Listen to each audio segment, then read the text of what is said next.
Hello, everybody. This is Hillary Sloan, and this is Driftwood Conversations. I'm hanging out with two thoughtful, funny 16-year-olds who are already shaping the Joshua Tree art scene.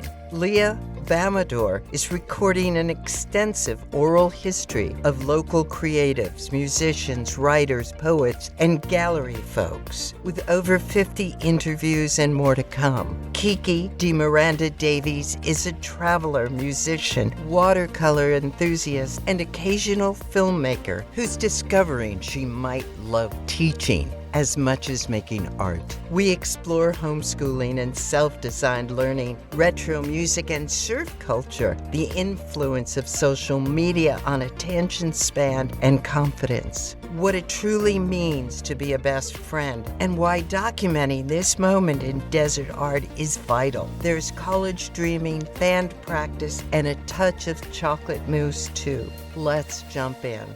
I'm Josephine DeMiranda Davies, but I go by Kiki. I'm 16 years old and I'm homeschooled. I'm Lia E. Vamador. I'm also 16 and I'm also homeschooled.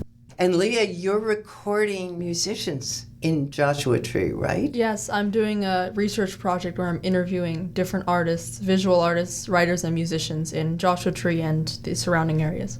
How long have you been doing this project? About a year and a half right now. And have you done anything with it? Have you compiled it or just recorded? Mostly I've been recording. I'm up to about 50 to 60 interviews right now, and I'm going to start writing soon, hopefully. Where do you find the musicians? A lot of them are by word of mouth. At the end of every interview, I ask the artist that I'm interviewing who else they know that would be willing to have me talk to them. So I've gotten a lot of contacts that way. And also just people that I've heard about, people in the newspaper, and artists that I see at gallery showings, things like that. Are the artists musicians or everything?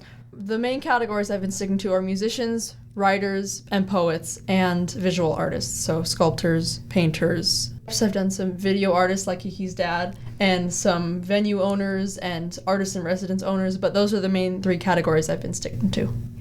I want to go to Kiki, and then we're going to go back and talk more about your project because it's fascinating. Kiki, you're homeschooled, so you're working with your mom and dad? Yeah, they're both my teachers. We kind of discuss what each school year is going to look like for me. We have group meetings, and I have a lot of say in my education, which I really like. Oh, man, I wish I had that when I was a kid. Yeah. And you travel. Quite you a bit. Spend time in Argentina? Yeah, my dad is from Argentina, so we like to visit there almost every year. We'll stay for up to 3 months at a time, which is super cool. We'll sometimes go to Mexico, or my mom and I recently went to Europe, where I got to visit Lia and her family in Switzerland, which was incredible. What city in Switzerland? Lucerne is where my mom grew up. Last summer, I made a short film with my friends that involved Lia. She was screenwriting and acting in it. My friend and I co-directed. I edited the film and wrote the music for it. It was very exciting. Your father is a filmmaker and a photographer, right? And a musician. Yes, and a great teacher. He's just a creative person overall. Do you have ideas of what you want to do? As an adult? Yes. I think I want to be a teacher. Really like being around little kids, even though I've never had any siblings, but I'm pulled towards that. I got to visit my favorite teacher ever, and I've been visiting her class, watching how she teaches her students and getting some real experience with that. Where would you want to teach? Public school or private? I'm not sure. I might end up teaching art, like through Groundwork Arts, which is that organization that brings art to the schools in this area. I might teach music or Spanish or something like that. It's just something that involves little kids. Did you at one point have aspirations to be a filmmaker? Not really. It's funny. I've made a lot of short films with my friends, but they've all just been for fun, just kind of goofing around. And it's like a way to connect with friends, to dress up and write scripts and have a good time. When you said, when I'm an adult, and I think of you both of you as very grown up. I wasn't so self-composed at that age. So what would you consider grown up? What age? That's interesting. I was talking about that with my parents the other day because I think that 18-year-olds are still teenagers, you know? It's like people don't know what they want to do yet at that age, generally. Probably 20, I'd say, is like a young adult, maybe somebody who hopefully has an idea of how the world works and how to function in it. Lia, do you want to be a writer? Is that what this project is leading you towards? I used to be more into writing. Now I'm more into like literary history and literary studies, and then also film studies and film history. So not leaning toward the actual writing, like writing for myself as much, or more writing about writing and writing about other media. Maybe like a reporter or magazine writer, nonfiction. Yeah, probably something like that. Some sort of scholar of literature or media. Do you plan to go on to college? Yes, I've been looking at some higher education colleges, and that's partially what this project is for. It's to put on my high school transcript as a crowning achievement to help me get into the best college I can. Which ones are you looking at? I looked at some colleges on the East Coast, Brown, Harvard, Wesleyan, and a few on the West Coast as well, like USC and UCLA. Have you visited any colleges yet? My mom went to USC and my dad went to UCLA, so I've been on those campuses several times for trips or just being in the area. And this summer I did a 2-week trip to Boston with my family when we visited Brown, Harvard, and Wesleyan, and also Amherst College. So I've done a little bit of college tours. How exciting. I mean, I could go to school for the rest of my life. Kiki, what about you? Are you planning to go to college? Well, if you're going to teach. Yeah, I think so. I mean, it's funny. I'm not interested in becoming a filmmaker, but I might go to a film school in Argentina just to learn and to meet people and to have a good time because university is free there. So I could spend 2 years just doing that and then focus on becoming a teacher. But I haven't really thought about it in depth yet. They have a great film community area in Buenos Aires. Yeah. We'll constantly see young adults filming short films on the streets because all the buildings are beautiful and old and there are cobblestones and it's perfect for any kind of old-fashioned movie. I worked on a Pizza Hut production in Buenos Aires, and I stayed a little longer. And so I met some of the production companies. This was quite a while ago, and I know their economy has gone up and down, so I don't know how that's affecting them. And the production companies were vibrant. The people were amazing. It was pretty exciting. And you speak fluent Spanish? Pretty much, yeah. Thanks to my dad and thanks to spending all that time in Argentina, I was really immersed in it. So I didn't learn Spanish formally, but I just kind of picked it up as I went along. So you could get by? Totally. I'm just, I can't understand all the slang that the teenagers use, which is the case here too, honestly. That's so funny because you wouldn't. You're not in a public school. Exactly. I'm outside of that. Maybe that's a good thing. So, what are your favorite books, Kiki? I like most kinds of fantasy. I don't know. I really like reimagined fairy tales. I seem to have a pattern with this of The Land of Stories, The School for Good and Evil. It's all different takes on classic fairy tales and switching it up. But I also like historical fiction. So there's this book series, The Royal Diaries, that's about all these different female rulers from different times in different parts of the world. So it's like princess in India, princess of Hawaii. What did they teach you? What do you feel like you're getting from them besides great entertainment?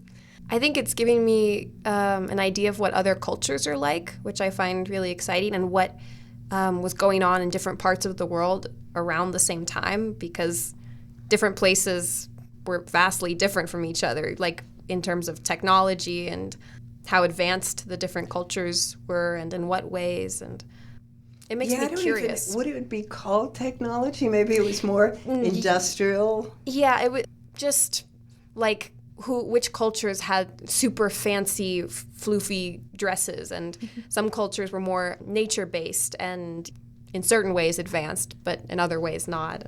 Lia, what about you? What books are you interested in? I read a lot of classic literature, mostly because my dad made me when I was younger. But I like a lot of those books. I like The Outsiders, The Great Gatsby, Catcher in the Rye, things like that, like coming-of-age stories. And I just bought The Great Gatsby in German. Ooh. Oh. I don't know enough German to break it all down, but listening to a classic you know well in another language is really interesting. I also really like mystery novels, especially Agatha Christie novels, and I've been getting a little more into historical fiction, which is kind of like the classics, but it's written by contemporary authors, and it's more detailed maybe in the certain characters and certain situations that it's portraying, so maybe I'll get more into that. I love those. What do you like about it? I don't know, I like Agatha Christie's style of writing a lot. And I also just like how you're trying to go along with the detective sometimes in some stories, but then in some of them it's just kind of fun to watch all the twists and turns happen and then have your expectations be flipped on their head at the end of the story. I love the character development. You know, some of those mysteries, you're watching the people act and interact, and you're going, oh, that's like so-and-so, and I can see that personality trait. Yeah. That excites me. What about music, Kiki? What kind of music do I like? Yeah, you sing too. Yeah, I also play piano and guitar. Oh, wow. Yeah, my dad is a musician, so he taught me how to play. But I like more retro music. Lia and I kind of bond over that. Now, what's retro music? I'm an old girl here. 50s, 60s, 70s, 80s, and 90s music. Oh, I'm right with you. Okay. Yeah. No, I really like the older stuff because I think those songs are great to dance to. They have like great rhythms and I don't know, a lot of soul for me. So. And Leah's nodding her head. So what do you feel about that? Yeah, I also love the retro music, especially 50s and 60s and some 70s stuff as well. Just it's very like wholesome and again fun to dance to and very soulful. And there's so many different kinds of music, especially that came out of the 60s, and it's all really good stuff. Yeah. It was profound. When you say wholesome, I think more 50s Motown. You know, there was some really beautiful lyrics then, but the 60s was so much about protest. It's true. It's interesting to look at the different kinds of music there because there's the Bob Dylan and like Creedence Clearwater Revival protest music. It's kind of harsh and grating and like cynical maybe, but then there's also a lot of like wholesome girl group stuff and I'm a Teenager and I'm in Love and pretty happy stuff like that. The Beach Boys. Oh, like the Beach Boys, yeah. It's all about The cars Beach and girls Boys. and surfing. Yeah. Well, that's a very specific culture, that whole surf culture. Did you ever surf? I surf a lot. I love the 60s surf culture. One of my favorite books, actually, is Gidget, the book Gidget by Frederick Connor, which is what all the movies and TV shows are based off of. But the book is really good. It's a great coming-of-age story, and the writing is really good. So that kind of turned me onto it, and I do a little bit of surfing in Orange County. Very nice. Well, you have to talk to a friend of mine who's a really devoted surfer, was. But he lives out here now, and there's not much surf. Right. Yeah. This is a big question, so we can break it up or think about it, whatever you want to do. What do you think about what's happening in the world right now? Kiki, we'll go with you first. That is a big question. I'm mostly aware of what's going on with teenagers because it's my group of people. And I have quite a few friends in public school, and I just see all the anxiety that's happening right now that people are experiencing from social media. I think that there's a lot of social media that can be really toxic to people's feeling good about themselves. I have a cousin who is 10 years old, and she won't let anyone take a photo of her if they don't use a beauty filter, like one that removes any imperfections in her face. It's just like, what is happening? I see that a lot of teenagers aren't sleeping enough because of school, and that, you know, they're just like stressed out about all this stuff and trying to fit in. And there's like a lot of peer pressure, you know, to be normal and not be enthusiastic. There's something about this time, I think, that it's not cool to be excited about anything, which I find sad because it's fun to be silly and goofy and excited. And So that's a world I don't know. So this is really fascinating. Do you think there's a pressure, is it peer pressure or adult pressure to, I don't know, be separate from the world right now? I'm not sure. It just kind of feels like it's a society or something that's separating teens from adults and from the younger groups, you know, like you don't want to be related to being a kid. if you like play on a playset or something, you have to do it in some way that seems like I'm just doing this because I'm cool, not because it's fun. Do you go over to the public schools at all? With your dad sometimes? We usually go to elementary schools where those feelings haven't really begun yet. It's usually middle school and high school that I see that, yeah. Just to clarify, your dad is filming the art programs that are happening out here, and so that's why you're with him in the schools. Yeah. So, Lia, what about you? What are you seeing with friends and... I've seen some of the same stuff as well. I take some online classes and also a few in-person ones once a week, so I get a little more contact with, like, they're not public school because they're all homeschoolers, but they go to classes and they interact with each other a lot more than some other homeschoolers might, so they're pretty close to public school teenagers, and I've seen a lot of that as well. Off of what Kiki was saying before about that teenagers are kind of like a special thing, which I think is true, that it's a very special time of life that we're in with all our hormones and different emotions and different like coming of age rituals and things like that. But I feel like it's been exploited somewhat by different people, by the government, by like companies, that they're like taking our hormones and stuff and like turning them into something toxic maybe, and something that it shouldn't be used. Is that, let's break that down so I understand it. Is that advertising, do you think? I think it's somewhat advertising, and also things on social media, things about like your identity and which clubs you belong to, which groups you belong to. Like, teenagers have always been trying to figure out who they are. I think now we're trying to push it more and like giving you so many options that it's hard to know where you stand exactly. I can't even think back to if I had that. We moved from New York to San Fernando Valley, and that was a big deal. You know, I was sort of very, very shy and sort of backward compared to the kids in California. They were, way ahead of me. So that was awkward and difficult. But you're talking about something more complicated than that. I think it has mostly happened in recent years just with how social media has become so popular. Does it have anything to do with influencers? Do you have friends that are pursuing that? I haven't really come in contact with social media that much. I mean, some of my friends know like some of the trends and stuff, but it's not really a big influence in my life and in my social circle. I don't think my friends really follow influencers, but I do see them using TikTok a lot, and I see their attention spans being shortened. Like, nobody can read a book anymore or watch a full-length movie. And you're getting all this information from social media that a lot of it might not be true, and how are you supposed to know what's just like some trend that you're hearing about and what's real? And are you involved in political news at all? Not much, kind of just what my parents tell me, just so I get an idea of what's going on. I see that things are very divided, and that I think that's too bad. People are losing friends because of opinions on politics, and I don't think that used to be the case. Lia, what about you? I also don't watch the news or read the news very often. I talk about this stuff with my dad a lot because he has pretty strong opinions about things going on right now. So I've heard a lot about it. And to me, it seems like Kiki was saying, there's just a lot of like animosity and people are always angry at each other. And there's so much stuff happening right now. There's like economic problems and political problems and international problems that I think it's going to build to a fever pitch, and then hopefully it'll all get resolved somehow or just calm down.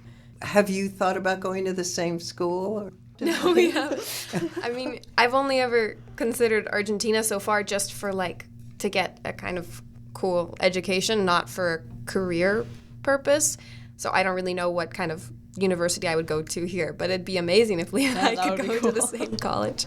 It'll be interesting to see you two grow up and how that connection grows. Yeah.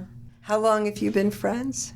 You're just talking about that. Yeah, we were more or less since we were 13. So it's only been like 3 years. A few years, which is amazing because we're really close. Mm-hmm. I mean, Lia's like my best friend, so. Likewise. What makes a best friend? I think a best friend is somebody that you connect with quite deeply, that you feel comfortable around. I have a tendency to not put on a facade, but just try to be extra polite around people that I don't know very well, and sit very upright and be very poised. With Lia and her sister, I feel like I can be goofy and not have to act all perfect. Leah's agreeing. What do you feel like you can relax into with Kiki? I also feel similar, like with people I don't know very well, I kind of probably overanalyze like what they think of me and how I'm being perceived. And then with Kiki, I can basically just do whatever I want and she'll accept it. What do you have planned for this fall? Are you going to the art tours? I think so, yeah. We always go when we're not in Argentina.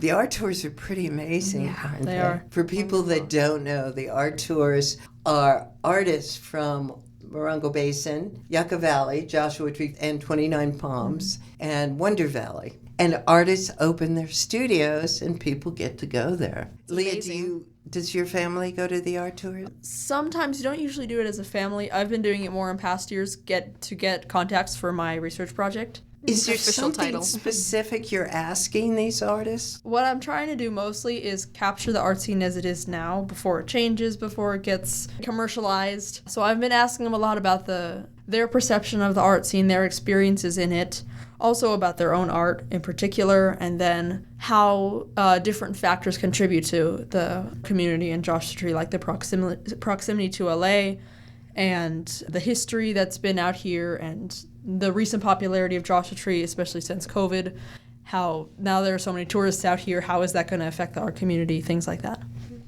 Those are all really great questions. Yeah. And I've been researching art as a lifestyle, as a lifeline. Mm-hmm. I mean, really fascinated with the idea that as things feel more fragmented, that art can ground you. Do you do art besides your filming? Not really. I mean, I've done some writing in the past, both fiction and nonfiction, mostly nonfiction, I guess, for like classes and stuff. Most of my fiction is based on like other things I've reading and stuff, almost like fan fiction, so I don't really go anywhere with it usually. But I like creating stories and stuff. I don't really do any visual art. And then I play a few musical instruments. So. Which instruments? My mom is a music teacher. She is a classical violinist, so I play some violin, piano, which she also teaches, and I've also done a little bit of French horn. And Kiki, what about you? I like painting with watercolors. I've become interested in that. I like the way that they blend, and I like that you can kind of bring watercolors anywhere without it being too messy, you know. But I have to experiment with that more. I also do more, I don't know if it's crafty stuff, but I just like creating little worlds. So I'll make little figurines out of clay, or I'll build a dollhouse out of cardboard. Or when I was little, I would make my own paper phones with like my own brand name and my own little setup for it. And so I do stuff like that. I forgot about that. We did talk about Yeah. dolls because I love them. Yeah. But they're a whole art form. Mm-hmm. How do you see the art world in Joshua Tree right now? Since my dad has been a part of interviewing all these artists out here, I've gotten to see just how many creative people there are here. I was amazed to see. It's like, where did these people come from? It's so cool that it's really bohemian here. I don't know. I just think it's awesome. I like all the variety of art. I know that there used to be these things called, I think, the art crawl that would happen like once a month. They still do. Oh, they do? Okay, good. Yeah, they're like the second Saturday of every month is the one in Joshua Tree. But Yeah. each little town has their own art crawl. Yeah, I just like being surrounded by creative people. It's really inspiring. I mean, both of you are very mature, and you seem to have no problem talking to any age group. How do you find the artists out here? Do you have trouble talking to them? Not really. I kind of grew up around adults because my parents would take me to art galleries out here a lot. And so I would just kind of sit around and watch my parents chat with people, and I would talk to adults. So I'm very accustomed to that, and it's really cool because I can have conversations with adults without feeling weird about it. and little kids too. I don't have an issue with age differences. One of my closest friends is, I think, 8 years older than me. So, Did you see museums when you went to Europe? yeah, a few. We were mostly visiting family and friends, but we did go to some cool places. And we also try to go to a lot of museums when we go to Argentina. So we'll make an afternoon out of that. Now, what I remember about Argentina was the design world. Furniture, lamps. At least when I was there. What year was that? It was 2005 or 6. And so you were very small then. I hadn't been born then. Yeah. Oh, okay. But the design world was so beautiful. They were making their own mark. I don't know if we could get any books or magazines on that. It would be fascinating to look at. Yeah, I kind of know nothing about that. That's really interesting. I'm not very aware of what kinds of things are being produced in Argentina besides the delicious food. I'm aware of the food and the wonderful people, the culture. Okay, what's your favorite meal? It's between a steak with a little salad on the side. They're famous for their steak. And this thing called a milanesa de pollo, which is breaded, super thin breaded chicken. They pound it so thin that it is like falling off the sides of the plate. It's huge. And you can have that with French fries, and it's like incredible. That sounds really good. What do I remember? There were a couple of meals. Oh, empanadas. Yes, those two. Those they were so good. They're And yerba mate. Mm-hmm. Yeah, that crazy strong tea that everybody drinks there. I know, so everybody's time. wired. Yes. Yeah. They have so much energy. Lia, what country have you visited the most? Probably Switzerland, because that is where my mom's from, so we try to go every 2 or 3 years. And what's your favorite meal from there? One of the most popular meals, or like the national meal, is raclette, which is boiled potatoes, but then you get you melt cheese and you put it on the potatoes and you put like seasoning, and they also have like grilled onions and sausage and things with it, so that's delicious. Is it similar to German food? It is. It's pretty similar. It's very like starchy. There's a lot of cheese, potatoes, and pasta, things like that. Mm-hmm. But then I love that stuff. It's also Switzerland borders, not Spain, sorry, Italy, France, Germany, and probably a few other countries, but there's like special certain regions. So there's the Italian part of Switzerland and the French part of Switzerland and the German-speaking part of Switzerland, and they're all very different cultures. So they also got a lot of influence from, like they have really good pizza in the Italian part, and then in the French part they have French food. So crepes or that? yeah, I mean the French part is also similar, like similar climate and stuff to the German part. So it's similar food to the German part. The Italian part is very different because it's basically just Italy, which is very sunny and not very mountainous. So there's a big difference there that you can see. Do you have expectations of what your life will look like, Kiki? Ooh, I'm hoping that it will be exciting and that I'll experience a lot of adventure and that I will not lose myself.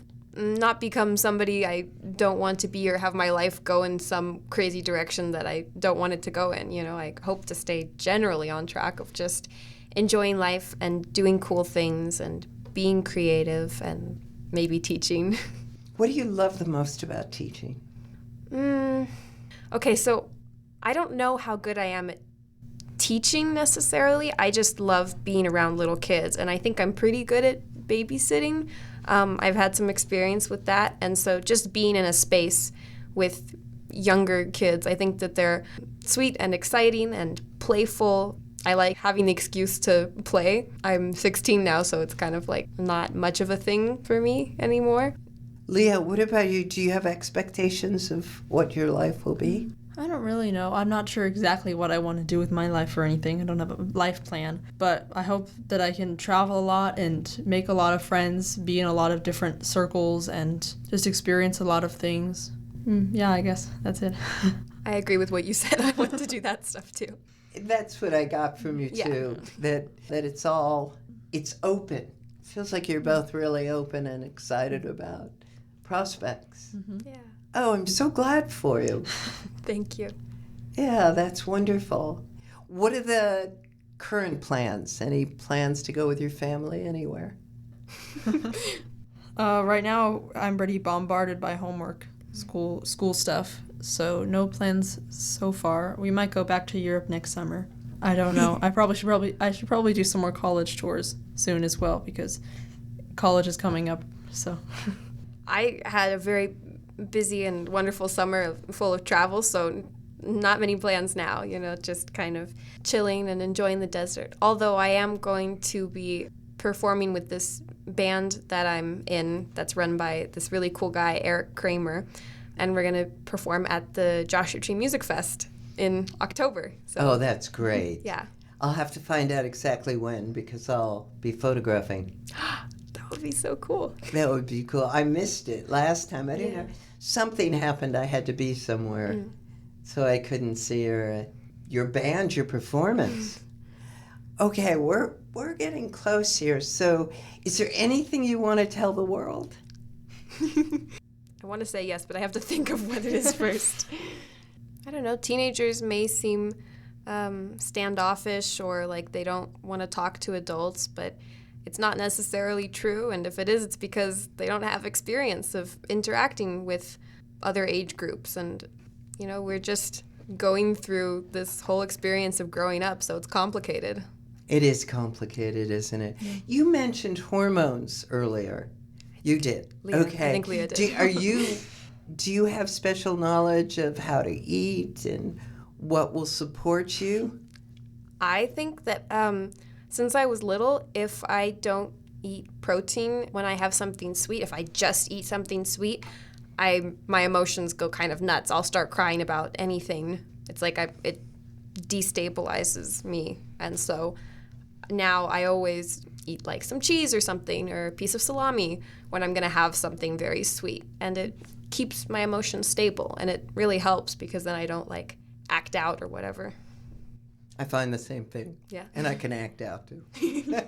What about you, Lia? I don't have any specific hacks or anything, mostly just keep a balanced diet. I eat a lot of meat, I'm a carnivore, but then also a lot of fruit and vegetables and mixing in the sweet stuff as well.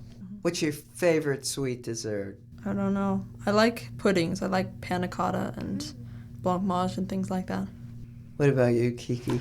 There's so much good stuff. There Depends on the mood that I'm in. I really like crepes. I think with some like Nutella inside of it, or just a little sprinkle of sugar even is incredible. Yes. Now the sweets, my ex-husband was Norwegian, and his father used to make a Swedish pancake, and it was like a crepe. It was very thin, and they would put all sorts of different things from sour cream to jellies and a little bit of sugar. But I think for me, chocolate mousse. If I could go around the world just to search out the best chocolate mousse, I'd be pretty happy. Yeah.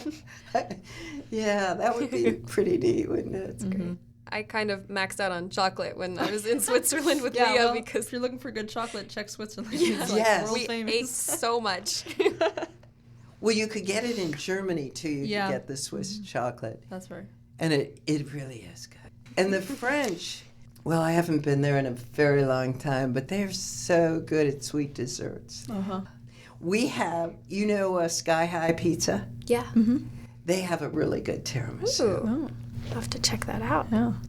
And the Des, one of our other wonderful places, has a flourless chocolate cake to die for. I'm going to have to go out and get all these sweets now.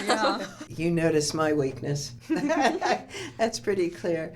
This was really fun for me. Oh my gosh, thank you so much, Hillary. you. You're It was amazing. amazing, And this is an incredible opportunity. Thank you, guys. Thank you. Thank you. Lia and Kiki, thank you for your time, your laughter, your curiosity, and your openness, and your honesty. It was a great conversation.